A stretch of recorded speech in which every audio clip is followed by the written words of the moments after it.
மனமே, உன்னால் பொய் கூறுவதை நிறுத்த முடியவில்லை. மாமிசம் சாப்பிடுவதை நிறுத்த மாட்டாய்.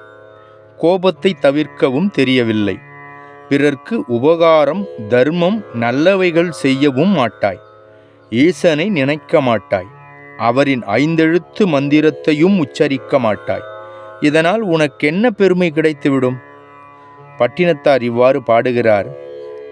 பொய்மை ஒழியாய் புலாலை விடாய், காலத்தி ஐயரை எண்ணாய், அறம் செய்யாய் வெய்ய சினமே ஒழியாய்,